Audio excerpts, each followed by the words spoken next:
True. And 5 years from now, where do you see yourself and your career? I think once I've settled in the country, and I know this, I hope this happens soon. And when I say settled, I don't mean where I live and what I do, but to me, settling is being able to duplicate my regimen here, even though it might not be the same. In the US, I was 100% used to going to the gym.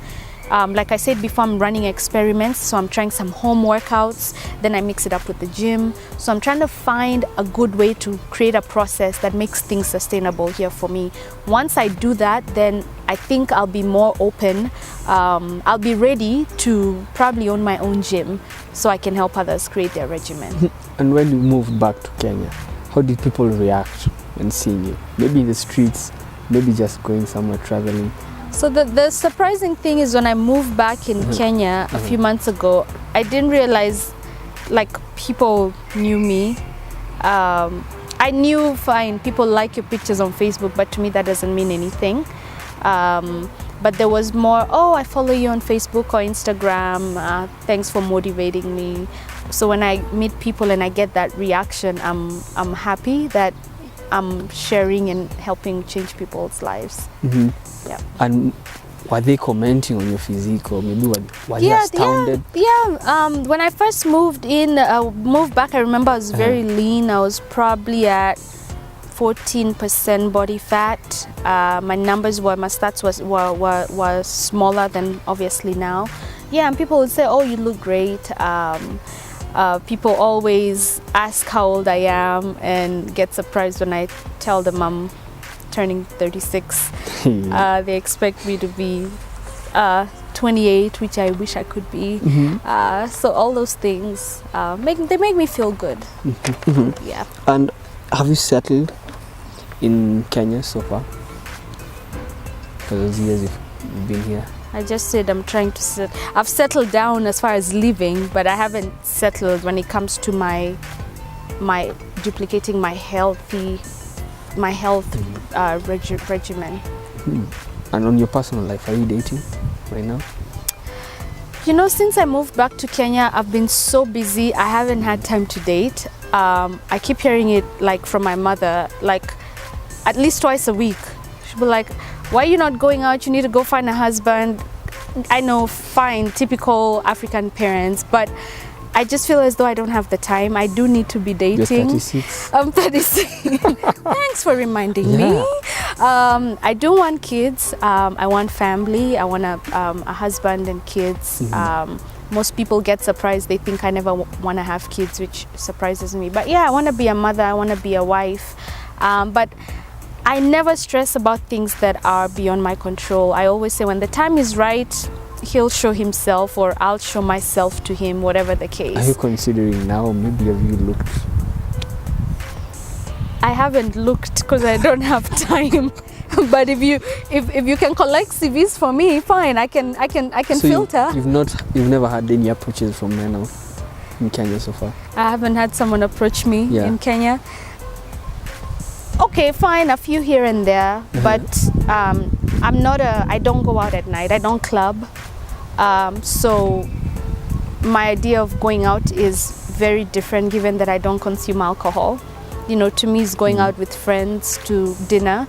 By 10:30 I'm home. I'm a homebody. I love being in the house. I like a perfect Saturday night for me is being home, reading a book or watching a movie or doing some work. I always have something to do. So I know that the type of man I want and need is, I don't want to say,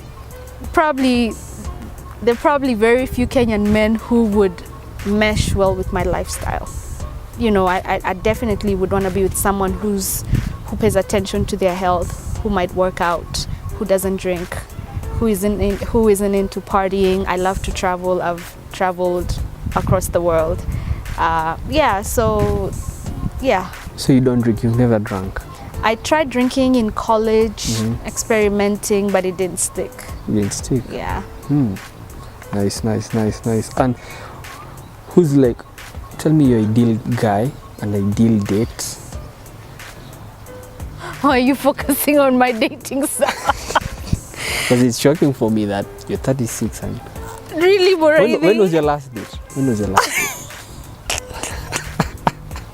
Or when was your last relationship? My last relationship ended earlier this year. I was dating someone in the US before I moved back, and I hoped it could last the distance, but it didn't. So it's back to the drawing board. Yeah. My ideal date, I'm very simple. I like a guy who's very attentive. So please don't take me to a bar. Don't take me to, just put a bit of effort. It seems you're throwing shade at Kenyan men. I'm not throwing shade at Kenyan men. Listen, it's the culture. If the culture subscribes to life is partying and drinking, that's to each his own. I'm just telling you what I like. I'm very chill. Very, very chill. Yeah, a good night is a good time is a time where we can sit and talk and get to know each other, not yelling over loud music or trying to lean over for some drunk person being kicked out. I started partying in Carnival at 15, so trust me, I've done I've partied my life. I've done enough. I'm good. So your ideal date? My ideal date is something chill, a nice restaurant with good food, meaning not only fried food. You know, I need my greens, great environment or atmosphere. Just talk, get to know each other. That's good enough for a first date. When are you expecting, like, to get hitched? To get hitched? When do I expect to get married? Yeah. I can't answer that. It happens when it happens. Maybe you set a time? No, I don't live on timetables. Okay. Wewe toka kwa dating. Okay, so. Moving on. Okay, I forgot to say,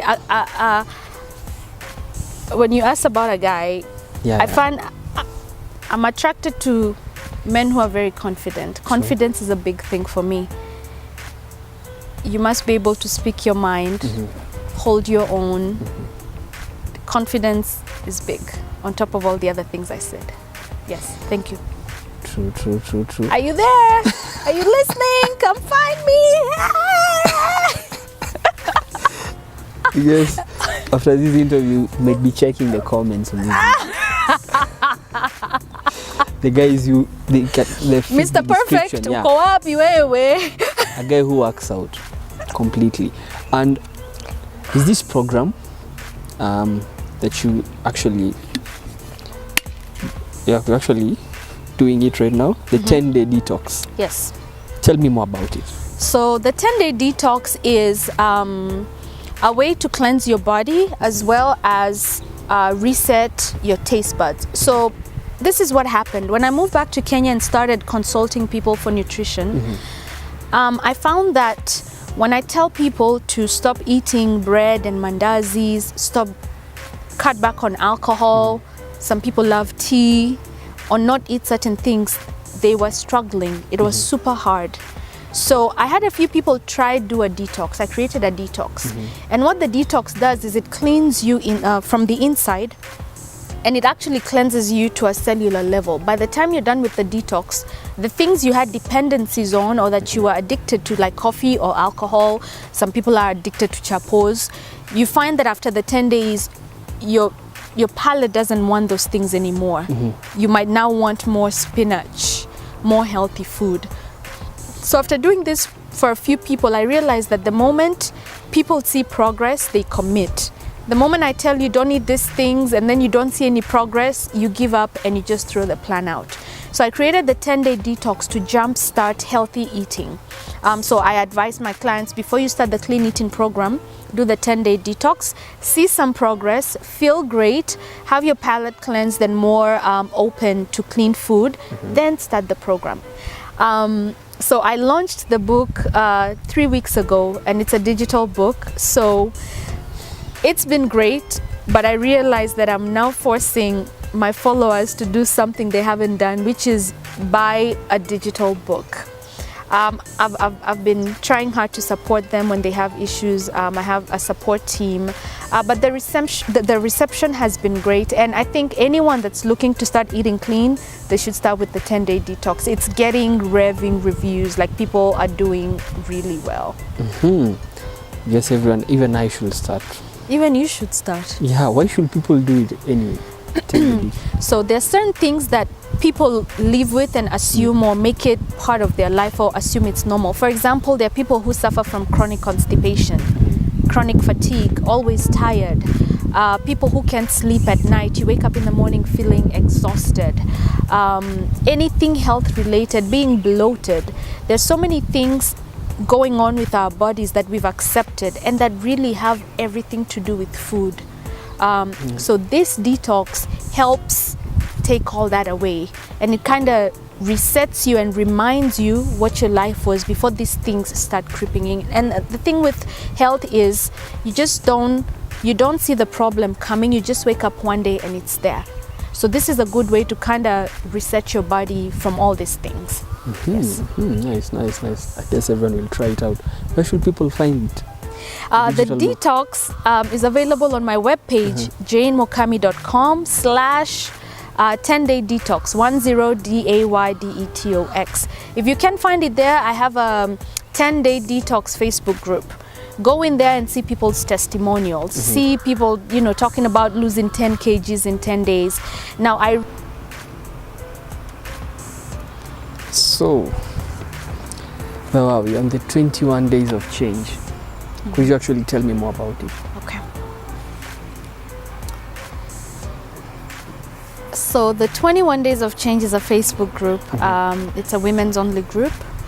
I started this group to pretty much focus on women. I've had a few men say that it's unfair that I didn't invite them. But women are the decision makers of the home. Change starts with women, and I just find that I am more relatable to women because obviously I'm a woman. So the group started off as a way for me to share my thoughts or share information with women.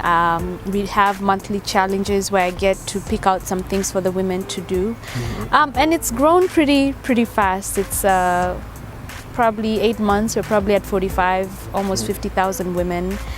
It's very interactive. I'm usually so excited when I see women talking about the progress they've made, sharing their pictures, or how they've changed their nutrition habits, or they're now walking. And it's just a community for women to motivate women. Yeah, that's it. And what's the feedback that you've been receiving? I receive great feedback. Today I was at Village Market and I met 2 women. They're like, oh my God, we're in your page. We love it. We like to see, we like watching what others are doing. It keeps us grounded. So that type of feedback tells me that people are paying attention. People are being impacted.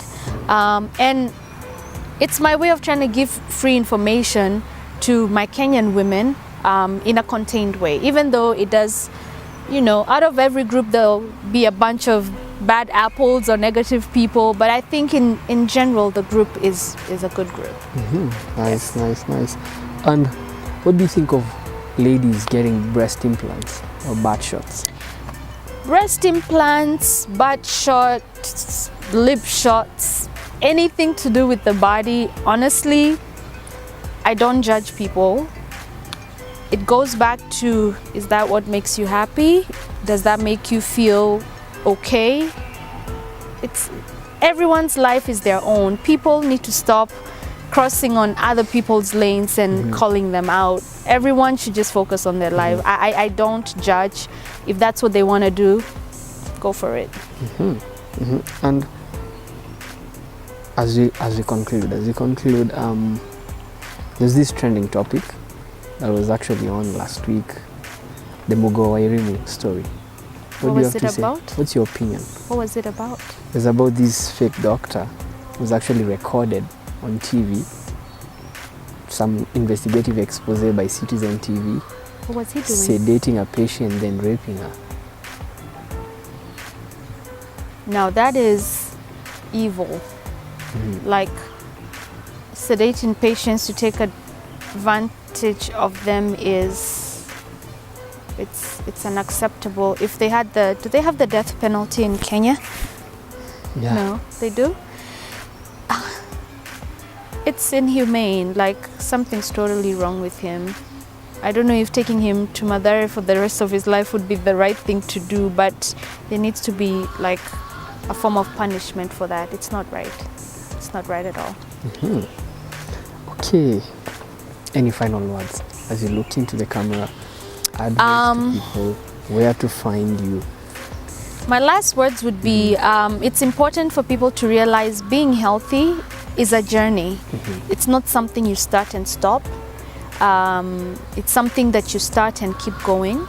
Just like you service your car every so many miles or every frequently, it's the same thing with your body. You have to keep servicing it. You have good days, you have bad days, you have a good week or a bad week. In December, we all have a horrible month where we go crazy and eat more than we need to, and in January, we clean it up. It's part of the process, and learning to not be too hard on yourself. It's good to have structure and follow rules, but also constantly reminding yourself you're human. That's a big part of it. The most important thing is stop and ask yourself why you're doing something. Are you doing something because your cousin or your sister is doing it, or are you doing it because you want to and it comes from a place deep within you? Always go to your soul for answers and to guide you on why you need to do something before you do it. Yep. For more information about me, obviously, Facebook, Jane Mukami Fit Kenyan Girl, Instagram at Fit Kenyan Girl, and so is Twitter at Fit Kenyan Girl. My blog, janemukami.com, also has information.